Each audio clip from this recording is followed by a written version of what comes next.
আসসালামু আলাইকুম। আমি মোহাম্মদ সাইদুল ইসলাম। তো আজকে আবারও একটা নতুন ভিডিও নিয়ে চলে আসছি। তো আজকে আমরা একটা প্রোগ্রাম করব, সেটা হচ্ছে সেট এবং রিসেট।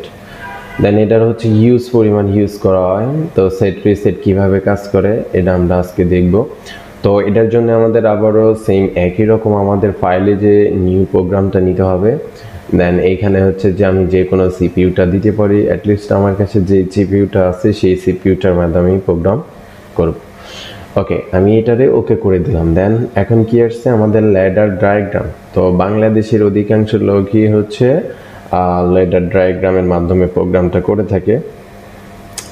আর লেডার ডায়াগ্রামটা অনেকটা সহজ, এই জন্য আমরা লেডার ডায়াগ্রামটা মাধ্যমে প্রোগ্রামটা মূলত করে থাকি। তো ফার্স্টে আমরা সেট রিসেটের জন্য আমরা অপশন নেব। তো সেট রিসেটের জন্য আমরা ফার্স্টে একটা কি নিব, এলডি। আমরা যে কোনো একটা মেক কন্ট্যাক্ট নিব, এলডি x0 নিলাম। এটা হচ্ছে আমাদের একটা অন সুইচ নিলাম, বা আমাদের একটা সেন্সর হতে পারে।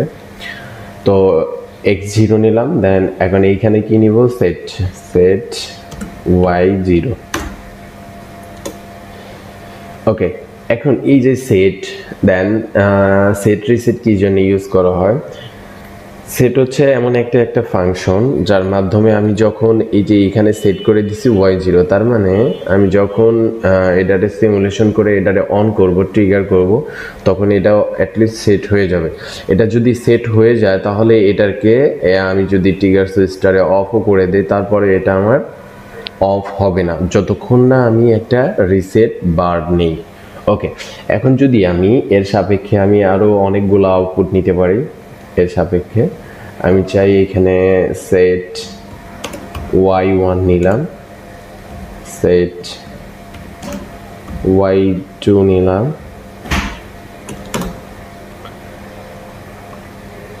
সেট y3 নিলাম। দেন এইগুলোতে এখানে আমি 4টা লোড নিছি। এই 4টা লোডকে যখন আমি এখানে ট্রিগার করব তখন আমার কি হয়ে যাবে, 4টা লোড অন হয়ে যাবে। ঠিক আছে।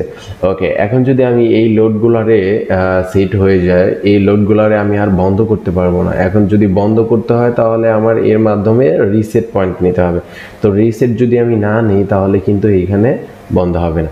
ওকে, এখন যদি আমি এলডি x2 বা 3 যেটাই হোক আমি যদি দিই। ওকে, কমেন্ট নেওয়া একটু ভুল হয়েছে।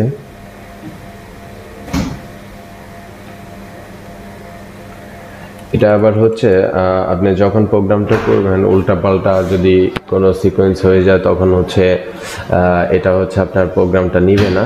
এই জন্য হচ্ছে প্রোগ্রামের শুরুতে আপনার কমেন্টগুলো সুন্দরভাবে নিতে হবে। তো এলডি x2 নিলাম। ওকে, এখন রিসেট যদি নেই, আর এসটি ওয়াই আমি দিলাম 2, দেন আর এসটি ওয়াই 1,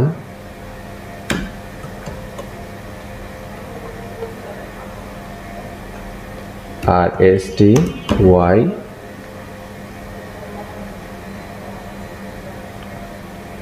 3 দিলাম। ওকে, সো এখন আমরা এটারে কি করব, ফার্স্টে কম্পাইল করে দিব, দেন সিমুলেশন করে দিব, দেন এইখান থেকে অনলাইন করে দিব, ইয়েস। ওকে, এখন কি করব, আমরা রান করে দিলে আমাদের মূলত প্রোগ্রামটা রেডি।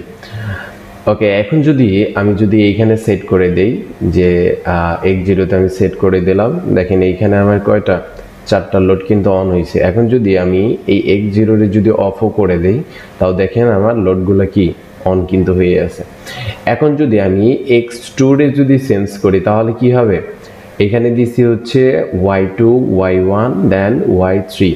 এখন কিন্তু আমার এই 4টা লোড, যেই 3টা লোডকে আমি অফ করব, এটার এই সেন্সরটারে যদি আমি চেঞ্জ করি, অ্যাটলিস্ট আমার এইখানে যে 3টা লোডের কথা বলা হয়েছে এইখানে সেই 3টা লোড বন্ধ হয়ে যাবে, একটা কিন্তু অন হয়ে থাকবে। দেখেন আমি যদি এটারে অন করে দেই, দেখেন এখানে কি আমার এই লোডটা কিন্তু অন হয়ে আছে। সো এই জন্য অন হয়ে আছে যে এইখানে আমি এই রিসেট ফাংশনের মধ্যে আমি সেট y0 যেটা আছে এটা রিসেট করিনি। এই জন্য কি হয়ে রয়েছে, এই জন্য আমার এটা অন হয়ে রয়েছে। সো একই রকম আমি যদি এটারে আবারও অন করি, এটা কিন্তু অন হয়ে যাবে। আবারও যদি আমি রিসেট করি, আমার প্রোগ্রামটা রিসেট হয়ে যাবে। সো এভাবেই হচ্ছে সেট রিসেটের প্রোগ্রামটা করা হয়। সেট রিসেটের ব্যবহার অত্যাধিক, আপনি আরও অন্যান্য ফাংশনেও এটারে ব্যবহার করতে পারেন। দেন প্রোগ্রামের সাথে সেট রিসেট এগুলো ইউজ করা হয়। আজকের মতো ভিডিও এতটুকুই। নেক্সট ক্লাসে আবার দেখা হবে হয়তো অন্যান্য ফাংশন, যেমন কল ফাংশন, জাম্প ফাংশন, এগুলা নিয়ে। আজকের মতো এতটুকুই। ওকে, খোদা হাফিজ।